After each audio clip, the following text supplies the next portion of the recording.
Hello, everyone. This is David with New Worship. I call it New Worship because everybody worships in a different way. And while I'm calling it a worship, it's not so that we can gather together and you can throw your money at me. I don't want your money. New worship is about bringing something back that was from the very beginning. And that's where I'm going to start with. Back before there was a written word of any kind upon this earth, people passed down tales and stories from one generation to the next. And this took place for over thousands of years before there was ever any type of writing of any kind. And the most told story that there ever was that was told from one tribe to the next tribe, from one generation to the next, is the story of Adam and Eve.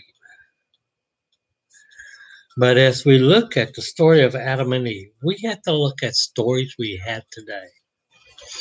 And we can see the variation and the change in everything. And I'm going to start with using comic books. And these are the characters of the comic book. We start off with Superman. Superman and who Superman is and all has changed so much to the original theme and theory of Superman.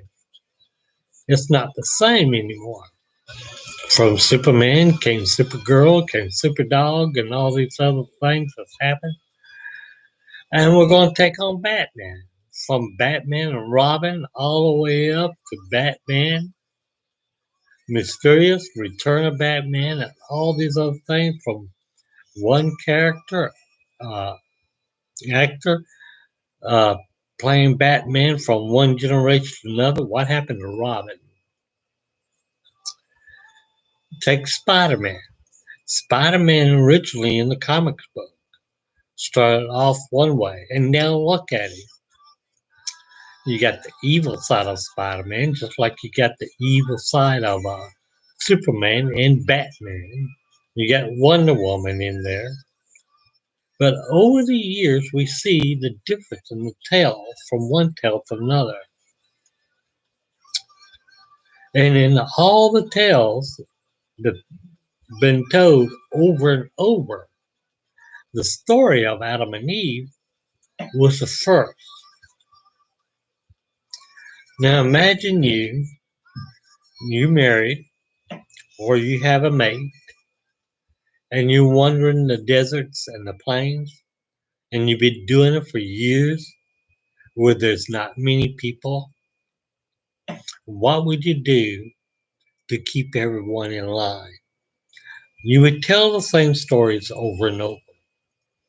Just like today, when you sing Somewhere Over the Rainbow, that started off one way, now look at it. To dream the impossible dream started off one way to another. Even Mozart and Brahms and Bach, all their music has changed over the years so much that some people can't really recognize it. I mean, I'm sure everybody recognizes William Tell Overture. You know, they recognize that, but they also associate it with the Lone Ranger. And the Lone Ranger stayed the same from year in to year out until he died. What I'm trying to get at is that sometimes these tales that are being told are not the same tales that you may read in the Bible. The story of Adam and Eve is one that was told for hundreds of thousands of years before it was ever written down to be part of the Bible. And we consider that the first sin was that Adam and Eve disobeyed God. No, the first sin that happened was when Adam did not tell God the truth. When Eve, even though she was deceived, went on ahead and deceived her mate. That was the true first sin. I always wondered what would happen if Adam and Eve would turn to God right then and say, "Forgive me. I have sinned against you. I have gone against what you said I was not supposed to do." What would have happened right then and there? Would God have forgiven them? Yes. But you got to remember, it was the deceiver in the garden that took and deceived Eve, and Eve then took and deceived Adam, and Adam then and tried to hide his shame and blame the woman. You know, there is no real right way to look at it, but yet you have to understand that this is the same tale that has been told for hundreds of thousands of years. What was the original form of it? What was the original garden? I'm pretty sure that living back in those days, that there were places upon earth that were considered special and wonderful places to live, that they considered a gift from God. And I'm pretty sure one or two people may have settled in one of these places. And in that, they would have dedicated everything to God. And I'm sure that during this time, that they would have had a family, things would have happened, or one jealousy and this or that might have happened. But let's go back to the very beginning. And God said, "Let's make man." No, God said, "Let's make them in our image." And you have to understand, it was only later that they added the word man. And when God made them, he did take and make Eve from the rib of Adam. That's just the tail. That's a way of taking and putting a woman down, saying she's lower than a man. No. That again is men's tails. I think the tail would have been a little bit different for us if we looked at it from the beginning. But there is no real beginning because it was passed down from word of mouth, from one clan to another, from one vagabond going from one tribe to another, telling the same tale. And if that one tale can be twisted around by the deceiver to where you don't know what to believe and how to believe it, then you have to question, should we be looking at that as a factual thing, or should we be looking at it as a way of learning? Now, sometimes it's coming out and being straight out and honest saves us. Sometimes expressing love. Yes, God, I sinned. I eat from that fruit. Yes, God, I listened and I sinned. I did not hear you. I listened to another. My sin was not listening. It's not that they couldn't eat of that.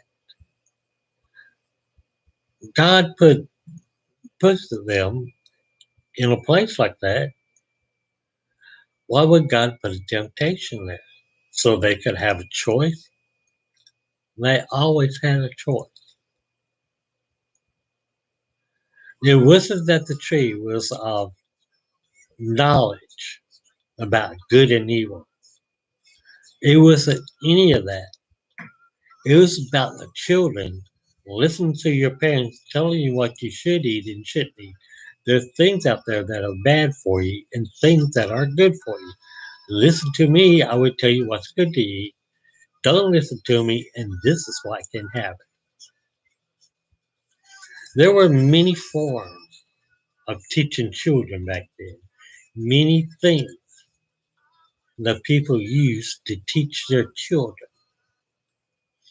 I think the story of Adam and Eve was more for teaching the children and the followers how to live together more than anything else. And that's what the Spirit of God is about, talking to us, how we can live together. The story of Cain and Abel afterward, where Cain slew Abel, and Cain was forced to walk the earth with a mark. No one knows what that mark is. No one realizes, but it's been told. Hollywood has glamorized it to the point no one knows. But these are tales that were passed down thousands of years before Moses ever started writing it. And then again, you got to realize where Moses grew up most of his life, and that was in Pharaoh's court, being taught, unlike any of the other Israelites at the time. Moses was being taught by the scribes and the Pharisees and priests at the time. These are the ways that Moses knows. So, how do we know that Moses did not put some of his own words in there? Or the people that followed Moses did not put their words in with Moses? We don't know. But we can learn from the history of what happened during all this, the first parts of the Bible, Adam and Eve. But that's what our life was supposed to be like we're in the garden. God don't need to put up an angel to keep us out. We do that ourselves. Now, the Garden of Eden was supposed to be a place that was plentiful. The earth is plentiful with lots of food, lots of water, but we have ruined it all. Everything has ended for us. There is no more gardens upon this earth, and the food we make to help feed all the children and all the people of the world is being corrupted by that of the dollar, of money, monetary system. And the money system is all about I'll do something for you if you do something for me, a tit for tat. When we're not supposed to be like that. That's why I don't want your money, nor do I want you to give your money to any religion that takes and profits for themselves. Any religion that does that, then they are not about God. Any religion that does not take 100% of the money they give in to help the poor, the hungry, the needy, then something's wrong. But they say, well, we have a right to live and all like this. Yes, you do. You have the right, the same right as Jesus had. You had the same right as Jesus' followers had. Jesus never asked for money, nor did he like people having to pay for their salvation. It's not right. There's a lot of things in the Bible that's like, to me, it is so questionable. But I'm going to give you one right now. Proof that there is a God. Whenever you look into the clear night sky, when there's no moon, no nothing, the major thing that you see up there is the darkness. That darkness is what I call preeminent, the rule for everything that we live here. And everything we have here is ruled by chaos. There is no real order to it, but it's so disordered till that becomes the order. Chaos rules us. Means many different elements, many different things control our lives.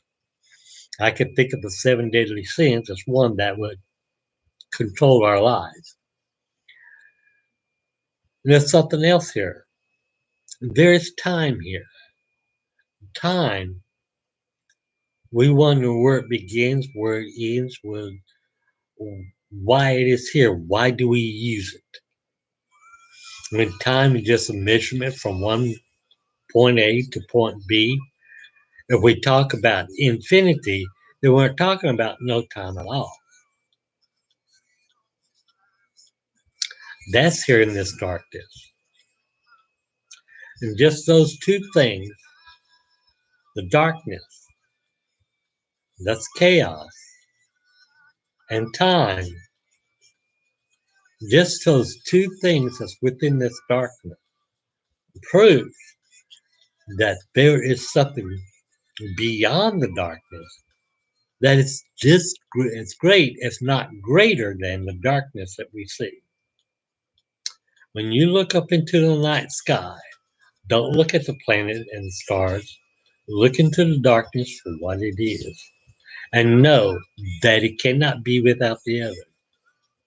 Where we have chaos rule, then the other type of rule will be in that. That is the opposite of the darkness. And that is one rule, order. And then when you think about time that's in this darkness,